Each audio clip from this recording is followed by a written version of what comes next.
कुणाचे. कुणाची निंदा करू नका, कुणाचा मत्सर करू नका. म्हणून निंदा करू नका, मत्सर करू नका. काय झालं, एक साधुभावाची झोपडी होती. नदीला पूर आलेला होता, पाऊस पडत होता, धोधो पाऊस पडत होता, नदीला पूर आलेला होता आणि त्या मनुष्याचं घर त्या नदीच्या पलीकडच्या काठावरती होते. तो मनुष्य त्या साधुबाबाला आसरा मागत होता, अहो राहू द्या मला रात्रभर. परंतु साधुबाबा त्याला बाहेर लोटत होते. मी नाही राहू देणार तुला, अजिबात तुझ्यासाठी माझ्या झोपडीमध्ये जागा नाही, मी अजिबात राहून देणार नाही तुला. साधुबाबा त्याला बाहेर लोटत होते. तो आतमध्ये येण्याचा विचार करत होता, अहो राहू द्या रात्रभर. साधू आत ना तुम्ही, मला राहू द्या रात्रभर. साधुबाबा त्याला बाहेर लोटत होते. तो आतमध्ये येण्याचा विचार करत होता. साधुबाबा बाहेर लोटत होते. तेवढ्यात आकाशवाणी झाली आणि आकाशवाणीने सांगितलं, ए साधुबुवा, अहो राहू द्या ना रात्रभर, राहू द्या त्याला रात्रभर. साधुबुवा म्हणले, मी नाही राहू देणार, हा चोर आहे, हा चोर आहे, यानं माझं व्यासपीठ चोरलं, यानं माझं पीठ चोरलं, मी नाही राहू देणार याला. ती आकाशवाणी म्हणते, साधुबुवा तुम्हाला केव्हा कळलं बरं हा चोर आहे? साधुबुवा म्हणले, कालच कळलं हा चोर आहे, मी नाही राहू देणार याला. त्यावेळेला आकाशवाणी म्हणते, साधुबुवा माझ्या जन्मापासून मला माहित होता हा चोर आहे, तरी सांभाळ, आता रात्रभर राहू द्या ना, काय फरक पडतो. सांगायचा अर्थ असा आहे, तात्पर्य असं आहे, निंदेने खऱ्या अर्थाने आपले हात भरत असतात. म्हणून निंदा मत करना किसकी, सच्ची बात कबीर जगी, कोण्याही जीवाचा नगडो मत्सर, वड सर्वेश्वर पूजनाचे. म्हणून कुणाची निंदा करू नका, कुणाचा मत्सर करू नका. आत्मा पामेव सर्वत्र समम पश्यन्ति अर्जुना. भगवान अर्जुनाला म्हणतात, अर्जुना तुला सहज परमार्थ घडावा असं वाटत असेल ना, सहज योगी व्हावा असं वाटत असेल ना, सहज साधू व्हावा असं वाटत असेल तर तू तुझ्याप्रमाणे दुसऱ्याला पहा ना, तुझ्याप्रमाणे दुसऱ्याला पहा. त्यावेळेला माझ्याप्रमाणे दुसऱ्याला पहा म्हणजे नेमकं काय करायचं तेव्हा. त्यावेळेला भगवान परमात्मा सांगतात, तुला वाटत असेल माझी कुणी निंदा करू नये तर तू सुद्धा कुणाची करू नको ना, तू सुद्धा कुणाची करू नको. तुला वाटत असेल माझ्या पायामध्ये काटा मोडू नये तर दुसऱ्याच्या पायामध्ये मोडू नये असं वाटू दे ना. तुला वाटलं असेल मी श्रीमंत असावा तर दुसराही श्रीमंत असावा असं वाटू दे ना. हा सहज योगी होण्याचा योग आहे, हा सहज साधू होण्याचा योग आहे, सहज परमार्थ घडण्याचा योग आहे. म्हणून नेहमी आपल्याप्रमाणे दुसऱ्याला पाहावं. म्हणूनच तर कबीरदासजी म्हणतात, भला किसी का कर न सके तो बुरा किसी का मत करना. पुष्प नहीं बन सकते तुम, कांटे बना कर मत करना. भला किसी का कर न सके तो बुरा किसी का मत करना. भला किसी का कर न सके तो तुम बुरा किसी का मत करना. एखाद्याच्या वाटेतील आपण फुलं बनू शकलो नाही तर काटे तरी बनू नका. एखाद्याचं चांगलं करू शकलो नाही तर वाईट तरी करू नका. म्हणून महाराज आपल्याला सांगतात काही गोष्टी करायला आणि महाराज सांगतात काही गोष्टी नाही करायला. शास्त्र सुद्धा सांगताय आपल्याला काही गोष्टी करायला आणि काही गोष्टी नाही करायला सांगते. मग आपण महाराजांना विचारणार आहोत, महाराज तुम्ही आम्हाला काही गोष्टी नाही करायच्या त्या गोष्टी सांगितल्या, मग आम्ही काय केलं पाहिजे, आम्ही कोणत्या गोष्टी केल्या पाहिजे. त्यावेळेला महाराज म्हणतात तुम्ही अनेक गोष्टी केल्या पाहिजे, अनेक गोष्टी केल्या पाहिजे. तुम्ही संत जर दिसले तर त्यांच्या चरणावरती तुम्ही मस्त ठेंगणा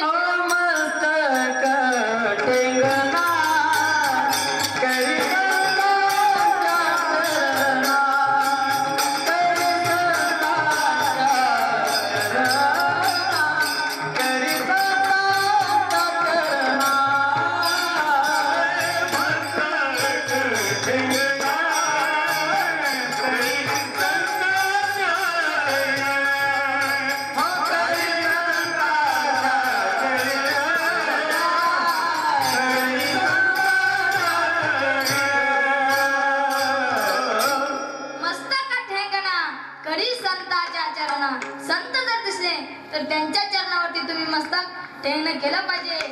खऱ्या अर्थाने एखादा जर गरीब दिसला तर त्याला तुम्ही मदत केली पाहिजे. त्याच्यासाठी तुम्ही दरवाजा उघडला पाहिजे. मी नेहमी उदाहरण सांगत असतो, धारणाला भिंत असली पाहिजे आणि त्या भिंतीला दरवाजा सुद्धा असला पाहिजे. मी विचारू इच्छितो तुम्हाला, धारणाला भिंत कशासाठी असली पाहिजे सर, कशासाठी असली पाहिजे? पाणी अडवण्याकरता असली पाहिजे. आणि त्या भिंतीला दरवाजा कशाकरता असला पाहिजे तर पाणी सोडण्याकरता असला पाहिजे. मग पाणी अडवायचं कशाकरता? उत्तर आहे सोडण्याकरता अडवायचं. जे फक्त अडवतात अजिबात सोडत नाही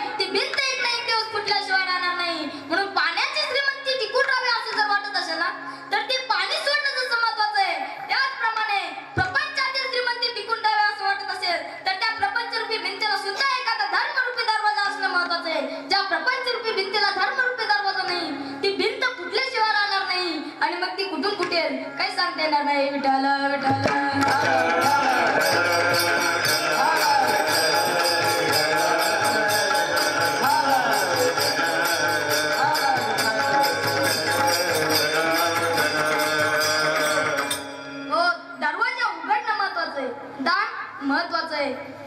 म्हणून दरवाजा उघडला पाहिजे. हो, दरवाजा ठेवला कशासाठी? उघडण्यासाठीच ना.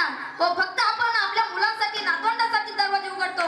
जोपर्यंत श्रीमंताचा दरवाजा गरिबासाठी उघडणार नाही तोपर्यंत त्याची श्रीमंती सुद्धा टिकून राहणार नाही. एक गरीब मनुष्य पाटलाकडे गेला आणि म्हणाला, पाटील, मी तुमचे उपकार नाही विसरणार पाटील. माझ्या मुलीचं लग्न करायचंय. तुम्हाला माहितच आहे माझ्याकडे 2 एकर शेती, 2 माझ्या मुलं आहेत आणि जमीन विकली तर मुलांसाठी काय करणार मी? मला फक्त 10,000 रुपयाची गरज आहे. पाटील देणार ना 10,000 रुपये? माझ्या मुलीकडे पहा पाटील, तुम्ही 20 पिढ्याची व्यवस्था लावली पाटील. माझ्या मुलीचा जर आशीर्वाद भेटले तर तुम्ही 50 पिढ्याची व्यवस्था लावू शकणार. हो, देणार ना 10,000 रुपये? हो पाटील, खरंच सांगतो, मी मरताना देवाचं नाव घेणार नाही, परंतु तुमचं नाव घेतल्याशिवाय मरणार नाही पाटील. फक्त 10,000 रुपयाची गरज आहे. देणार ना 10,000 रुपये? पाटील कथा ऐकलेले होते, पाटील कीर्तन ऐकलेले होते. त्यांना माहित होतं गरीबाला मदत केली पाहिजे. हो, मदत केली पाहिजे. ते म्हणाले 10,000च काय गड्या, 20,000 रुपये घेऊन जा आणि थाटात तुझ्या पुढीचं लग्न पार पाड. मला असं वाटतं हे रक्त या भारतातले. आणि असाच एक गरीब मनुष्य पाटलाकडे गेला आणि म्हणाला, पाटील, माझ्या मुलीचं लग्न करायचंय पाटील. 10,000 रुपयाची गरज आहे. 2 एकर शेती, 2 मला मुले आहेत आणि जमीन विकली तर मुलांसाठी काय करणार? फक्त 10,000 रुपयाची गरज आहे पाटील. देणार ना 10,000 रुपये?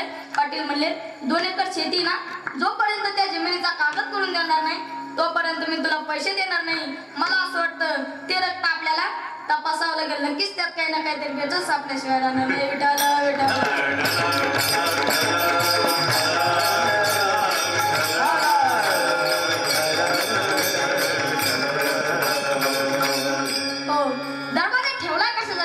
उघडण्यासाठीच ना. मग दरवाजा उघडला पाहिजे ना. दान केलं पाहिजे, उपकार केले पाहिजेत, फार उपकार केले पाहिजेत. हो, जास्त उपकार केले पाहिजे. आपल्याच्याने जितके जास्त उपकार होतील तितके जास्त उपकार केले पाहिजे. पण जास्त जमत नसेल तर थोडे तरी करा. तुका म्हणे फार थोडा तरी परोपकार, थोडा तरी परोपकार, थोडा तरी परोपकार. तुका म्हणे फार थोडा तरी परोपकार, थोडा तरी परोपकार, थोडा तरी परोपकार. तुका म्हणे फार, तुका म्हणे फार थोडा तरी परोपकार, थोडा तरी परोपकार, थोडा तरी परोपकार.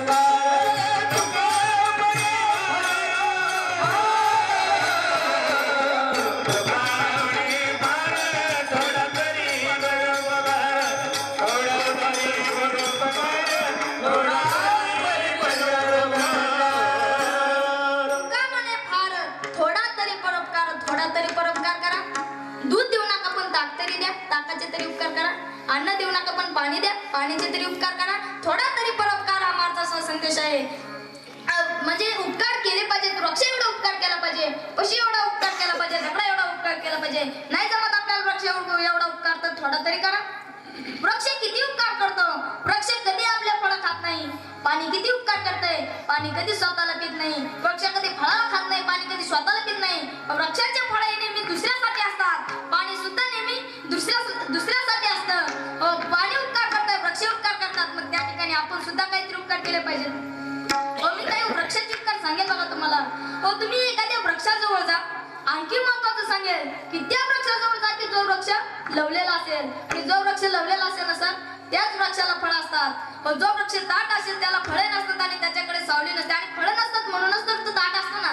हो, लक्षात ठेवा. नक्कीच तो वृक्ष लावलेला आहे. नक्कीच लावलेला असेल तर फळल्या तरुची शाखा सहज भूमीशी उतरे द्या का. नक्कीच लावलेला आहे तर नक्कीच त्याला फळं आलेले असतील. लक्षात ठेवा, त्याला फळं आलेले आहेत. खालचे फळं लोकांनी तोडून नेलेले असतील. वरचे फळं शिल्लक असतील. लोकांनी त्याला दगड मारलेले असतील. ते दगड तिथेच पडलेले असतील. त्यावेळेस तो वृक्ष सूचना करेल की बाबा, तू यातलाच एखादा दगड घे, मला नेमाने फेकून मार. तू जर का मला नेमाने दगड फेकून मारशील तर मी तुला फळ दिल्याशिवाय राहणार नाही. तू जर मला नेमाने दगड फेकून मारला ना तर मी तुला फळ देईन. म्हणूनच तर एका हिंदी कवीचा अनुवाद आहे पण, नीचे से मारो पत्थर तो ऊपर से पलवेल. मग आपण आंब्याच्या झाडाला विचारणार आहोत की बाबा तुला काय एवढे दगड खावे लागलेले? त्यावेळेला तो उत्तर देईल, मला जास्त फळं असल्यामुळे मला जास्त दगड खावे लागले. म्हणून वृक्ष ज्या झाडाला जास्त फळ आहेत त्या वृक्षाने डोक्यातच ठेवायचं असतं. लोक आपल्या दगड मारणार आहेत म्हणून. काही काही चोरून दगड मारणार आहेत. पण वृक्षाने नेहमी फळ द्यायचे असतात. आणखी काही वृक्षाचे उपकार चांगले बघा. तुम्ही फक्त खिशामध्ये कुऱ्हाड घेऊन जा, फक्त खिशामध्ये कुऱ्हाड घेऊन जा. तुमच्याच्याने तो वृक्ष तोडला जाणार नाही. त्यावेळेला तो तुम्हाला वृक्ष सूचना करेल की बाबा फक्त खिशामध्ये कुऱ्हाड घेऊन आलास, मी याने तोडला जाणार नाही. तुला जर का मला तोडायचं असेल तर हे बघ, ही उंच काठी, ही लांब काठी, ही काठी घे, याचा दांडा बनव आणि मग मला तोड. माझं जीवन जर उपकारासाठीच खर्च होत असेल ना तर मला तोडण्यासाठी मी तुला माझा दांडा सुद्धा द्यायला तयार आहे. याला उपकार म्हणतात. विठ्ठल विठ्ठल.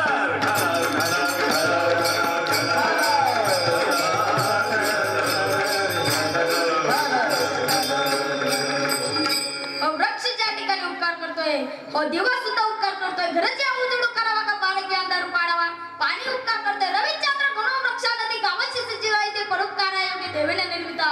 वृक्ष उपकार करताय, दिवा उपकार करतोय, पाणी उपकार करतोय. मग आपण सुद्धा काहीतरी उपकार करणं ही गोष्ट महत्वाची. भरद्वाज असं वर्णन करतात की परोपकार ही नैसर्गिक मनुष्याची जीवितम.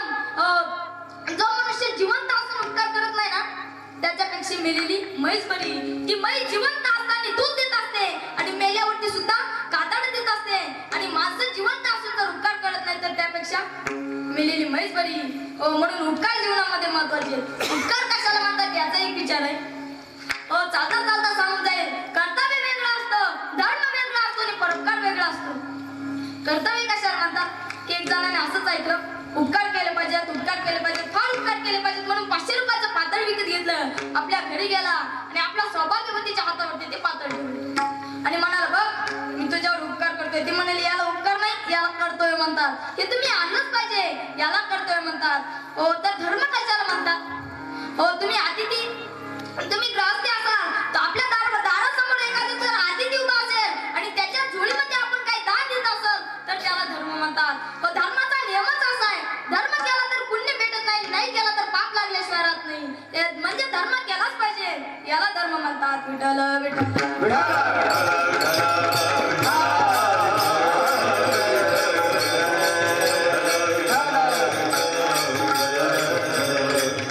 तर परोपकार कशाला म्हणतात.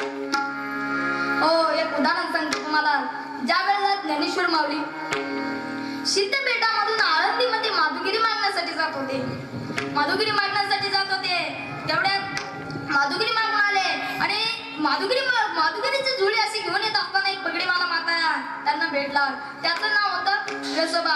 त्या वेसोबाने ज्ञानोबारायांच्या हातातील ती जुळी घेतली, त्यातील सर्व शिदा खाली टाकला, तो काटेने लोटून दिला. पोराने त्यावरती दगड मारले आणि त्या दिवशीची जुळी सिद्धपेठामध्ये रिकामी गेली. मुक्ताबाई वाटच पाहत बसलेली होती. येईल माझा दादा, येईल माझा दादा, वाजलेत 12, मला भूक लागली, येईल माझा दादा. तेवढ्यात ज्ञानोबाला दिसले. मुक्ताबाईला आनंद झाला. मुक्तीच्या हातात ज्ञानोबारांनी जुळी दिली. मुक्तीने पाहिलं तर जुळीत काहीच नव्हतं. समोर पाहिलं तर समोर दादाही नव्हता.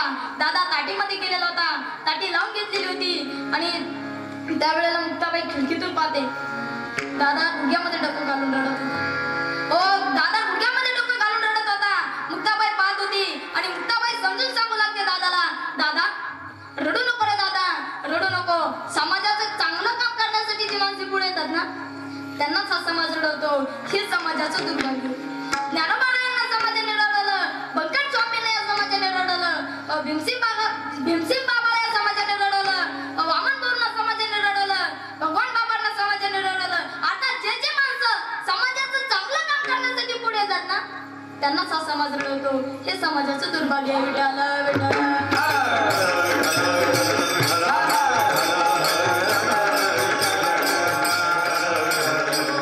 परंतु चांगल्या माणसाने थांबायचं नसतं. आपल्याला माहित आहे आपण चांगलं काम करत आहोत तर चांगल्या माणसाने कधी थांबायचं नसतं. त्याने सतत पुढे चालत राहायचं असतं.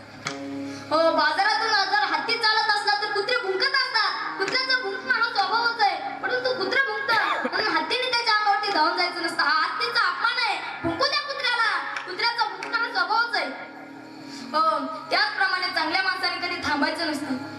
चांगल्या माणसाने थांबायचं नसतं, सतत पुढे चालायचं असतं. मुक्ताबाई दादा समजून सांगते, दादा रडू नको रे दादा, आज तुला दिवसभर मी भाकरी मागणार नाही दादा, रडू नको दादा. काय रे दादा, ज्यांच्या खुशीमध्ये आम्ही हक्काने डोकं घालून रडावं ते तर आपणच टाकून गेले. कधी कधी तुमच्या पुढे रडण्याची इच्छा होते आणि तुम्हीच आमच्या पुढे रडता. मग आम्ही कोणापुढे रडावं? रडू नको. मला असं वाटतं ज्या वेळेला माणसाची माय मारते ना त्या वेळेला बहीणच ही त्या माणसाची माय बनत असते. ती बहीणच त्या माणसाची माय बनत असते. म्हणून माणसाने कधी मुलीचा आणि बहिणीचा अव्यय करायचा नसतो. नक्कीच अव्यय करायचा नसतो. मुलगी बहीण ही माय बनत असते. म्हणून माणसाने बहिणीचा आणि मुलीचा कधी अव्यय करायचा नसतो. एखाद्या माणसाला जर 3-4 मुली असतील तर तो भाग्यवान बाप आहे. त्या बापाच्या पदरामध्ये त्या मुली कन्यादानाचं पुण्य टाकत असतात. घ्या बाबा हे पुण्य, तुम्ही पाठवाल तिथे आम्ही जायला तयार आहोत. घ्या हे पुण्य. म्हणून माणसाने बहिणीचा आणि मुलीचा कधी अव्यय करायचा नसतो. नक्कीच करायचा नसतो. मुक्ताबाई दादा समजून सांगते, दादा रडू नको, दादा रडू नको. काय रे दादा, आपल्याच दाताने जर आपली जीभ चावली गेली तर आपण काय बत्तीशी पाडून टाकतो? जीभ दात